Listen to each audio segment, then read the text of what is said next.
Hi guys, welcome to the channel. Thank you for stopping by. In this channel, we are all about crafting. We do machine embroidery, we do sublimation, and we do a lot. When I say a lot of Cricut crafts. We do paper, we work with vinyls, and we also sometimes will do tutus. And in the future, we are going to put our hands on some more crafts and machines. So if you fall within any of the category I just listed, I'll invite you to stay and be one of our friends. Hi again. In today's video, I'm going to show you guys a list of supplies that I needed to start with embroidery. So if you're on the market looking to purchase an embroidery machine and you don't know where to start, I would say watch this video and I'm going to show you everything that I needed to get started so you can start with your first embroidery design. So stay tuned as I show you everything that works for me, every little tools that I needed to make my life easier when it comes to embroidery. So the first thing, of course, you already know it, you're going to need an embroidery machine. I would say do your research when you are choosing your embroidery machine. It's very saturated. There's a lot of embroidery machine to choose from. They have single needle, which we call flatbed. We have multi needles. I don't know if you guys can see over there. I have a multi needle, and this one is what I started with, the Vikings rose, the Yuskana rose. Do your research, and I would say buy the machine that is best. Buy the best machine within your budget. Okay, so that's that for the machine. Okay, second, you are going to need a computer. You are going to need a computer. I have an HP computer and it works for me. So if I ever need a Mac, my husband has a Mac, so I can use the Mac. But I buy this because of the software I'm going to use. The software, I can use both Mac and PC. So make sure you buy the software that is going to work with the computer that you have, so you won't have to go ahead and buy a whole new computer. Yes, so you are going to need software if you plan on merging image, because if you're planning on merging images, because you can buy images from whatever website, Etsy and other shop. But let's say if you have a number and then you have a teddy bear, you want to merge them together, you're going to need a software to do that. And your machine will come with fonts and some design preloaded in your machine, but you are going to need extra, of course. So yes, do your research when it comes to software. I use Embroidex, but I use the free version. I'm looking to upgrade, but I'm not sure if I want to stick with Embroidex or go to Sowat Pro. They have many different type of software out there. So do your research, but you will need a software. Your machine will come with hoops. Mine came with a 5x7 hoop, and it comes with this grid inside. It makes it easier for you when you are hooping your design. Make sure you get the center every time. Okay, also you might need a soft ruler or a measuring tape to measure your garment when you're placing them to find the center of your garment. So you're going to need hoop. You can also buy, so this is a 5x7. I'm gonna show you guys. 5x7 is it's a pretty decent size. Okay, it's not too big, but it's not too small. But on Amazon, there's also a set of hoops you can buy to go with this machine. and they call it repositional hoops. Okay, so it comes, I think, with 3 different sizes or 4 different sizes. You can buy it, and so you can use for your machine. And also there is a magnetic hoop that you can use. I have seen other people use them, but I don't have that, so you can look on Amazon to see if you can find it.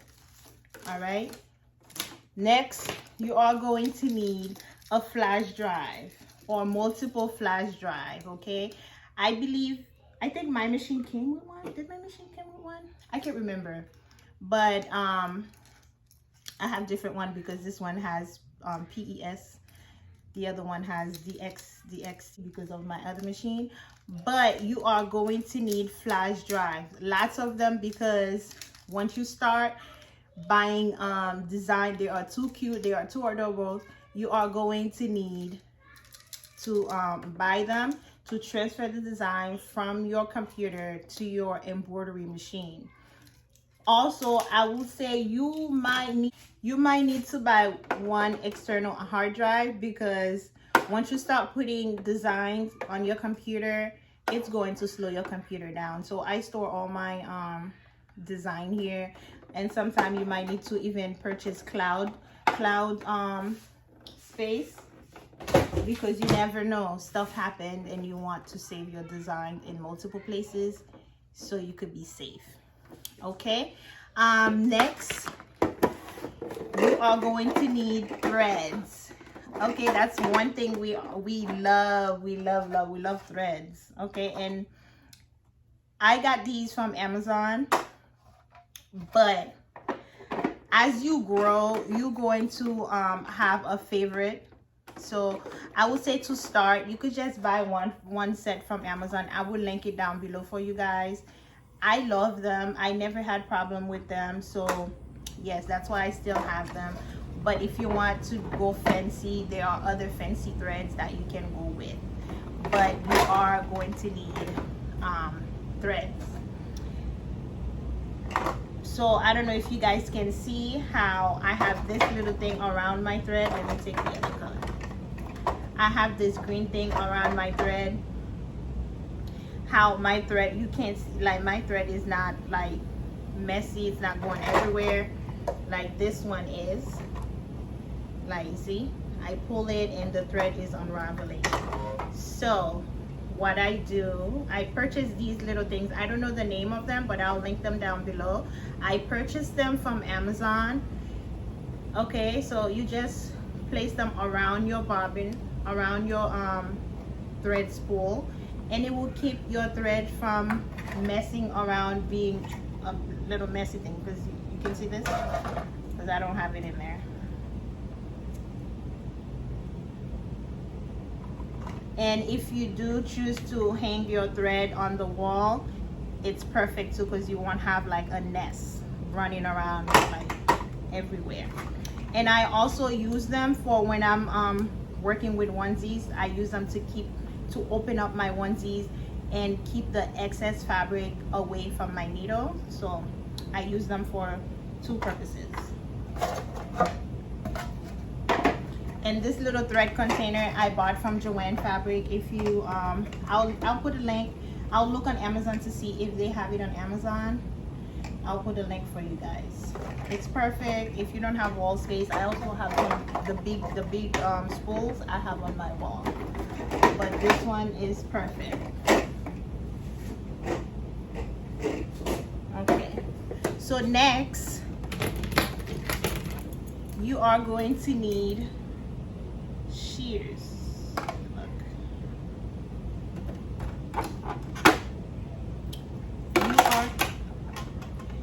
You are going to need scissors.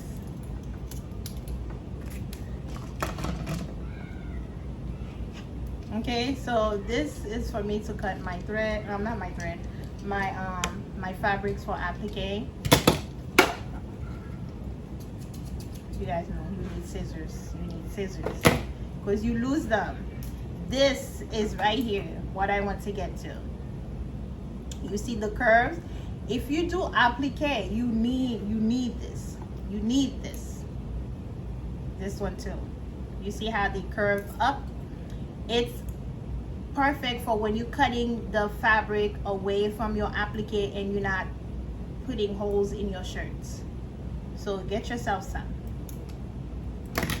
This one came with my machine. Speaking of things that came with the machine will come with a little bag where you have like stuff to clean your machine, like a little brush. It will have like, if you have to unscrew stuff from your machine. It comes with needles. It comes with everything that you might need for your machine. I will say you need kin air. I don't have any with me right now. I went out, especially for a multi-needle. You need the kin air to blow it every once in a while, because you have, you know, you're dealing with threads and you have a whole bunch of lint underneath your plate, so you need to blow it up. You're also going to need oil to oiling your machines, which I have, but yeah, there we go.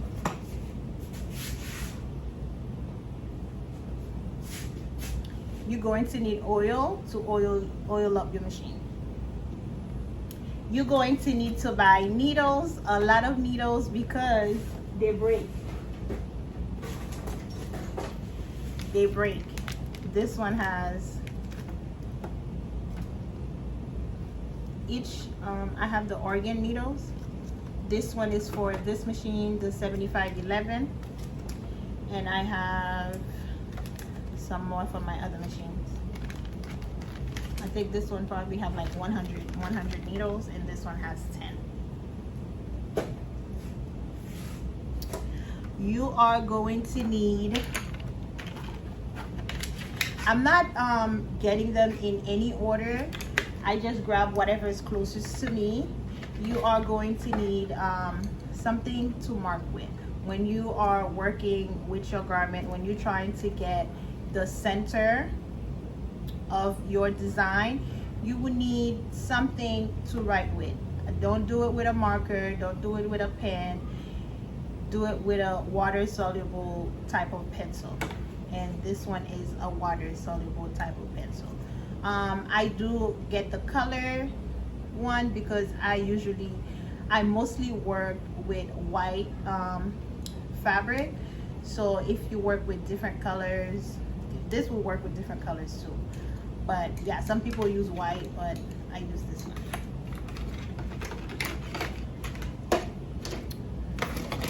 You are going to need, I put pens, because sometimes you need to, especially working with a flatbed, you will need to keep the excess fabric away from your needles. You can use, sometimes I use both of them. I will use these to hold the sleeve, and then this to like pin the side of my shirts. So you will need some pins. You are going to need bobbin, Prewound Bobbin. This will make your life easier, okay? Because you don't have to sit down, because you don't have to sit there and pre-round them yourself. You just buy them already loaded, okay? And then once one is finished, you just take it and throw it away and put another one in your machine. You don't have to sit there and round your bobbin. So this is a lifesaver. I would say definitely buy this if you have the funds for it. Stabilizers. You are going to need stabilizers. This one is cutaway. This one is tear away. This one is cut away. You see, I cannot, well, I tear it, but it's hard to tear. See, it's really hard to tear. But this one, you just touch it and it tears like a piece of paper. So this one is tear away. there's a rule in the embroidery community. If you wear it, don't tear it. So that means if it's something that you're going to wear, do not use tear away. But as you grow, as you learn, you make your own decision. I also have water soluble.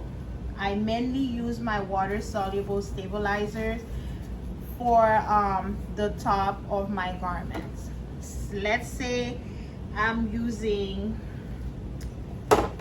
a stocking. Okay, so you see how fluffy this is. If you don't use the water soluble stabilizer on top, you are going to lose your thread from all these fluffiness.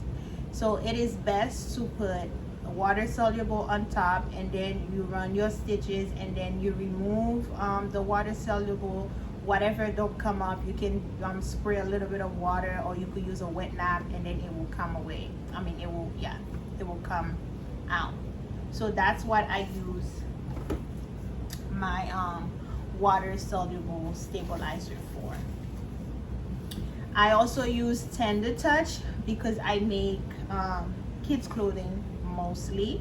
So the Tender Touch, the other companies have different name for this, but the one I buy is the Sulky Tender Touch.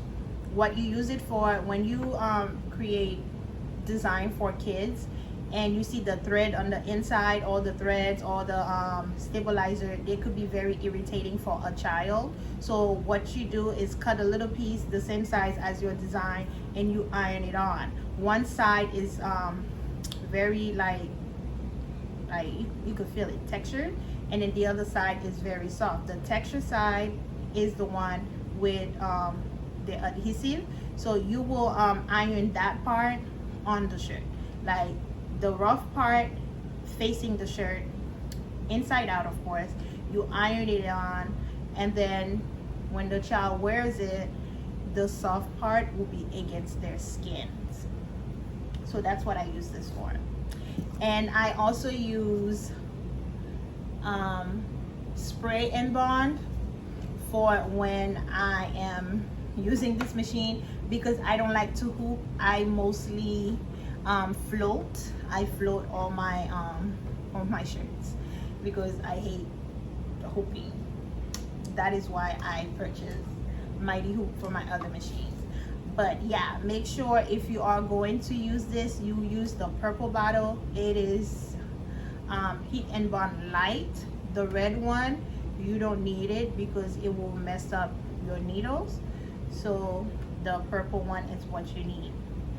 And if you also going to be doing applique, I ran out of HeatnBond. That it's like a sheet. It's pretty much the same brand, the same name, same color, but it is like it comes in sheets or in yards. You buy that, and then you'll cut a piece and put it in your fabric. You iron it on your fabric, and then you use it to do your applique. And after you're done with the applique with the shirt, and then you heat the shirt up, and then it will the fabric would adhere to the shirt. It will make it more like a permanent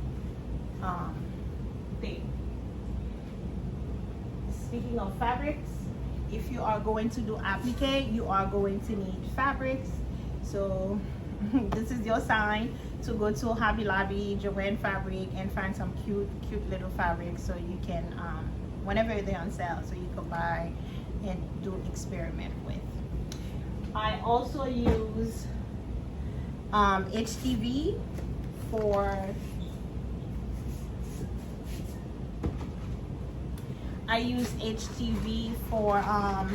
applique as well. When I'm doing the most girliest shirt, like for example the unicorns, I will use the glitter HTV. It works perfect. Let me show you an example of that. I don't know if you could see how cute the glitter makes this design. Like, it is so beautiful. That is why I use HTV. I don't know if you can see behind me, this whole side is loaded with glitter HTV, and I love them. I also want to show you guys, I don't know if if you're a beginner, you're watching this and I'm like saying applique, and I know some people don't know what applique is. Applique is when, so this is the difference. This shirt right here is a regular embroidered shirt. Okay, so everything you see here is made by the machine. The yellow, like the truck is all thread, the wheels are all thread, everything is thread. Where in this design I had to use fabric, so the pattern right here is all fabric. My fabric came with the pattern. I just lay it down and the machine did the outline, and then I cut in between, and the machine did the outline on the inside, and the machine sewed this. But my machine only used the red thread because I didn't need the machine to create all the little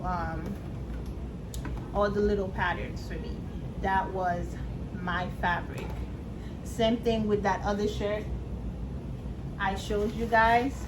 Like inside the tube, inside the horn, inside the flowers, inside the ears, they all are it could have been fabric, but I use HTV, glitter HTV.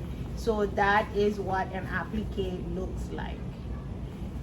Where if it wasn't an applique, my machine was gonna have to go inside the outline with thread. It was gonna be all thread, all inside. It was gonna be all gold thread on the inside, pink right here, gold, and whatever color I have on here. It was gonna be, everything was gonna be thread if it was a regular embroidery design, but this one is an applique.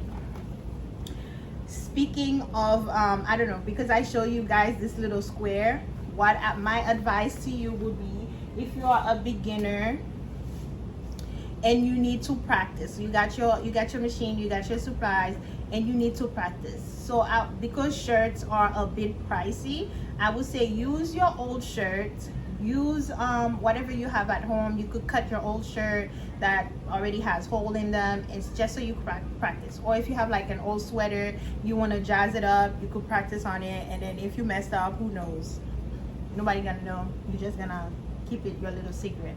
And okay, once you learn the machine, you got better, so now you need to practice on a shirt, on a onesie, whatever it is you are going to make.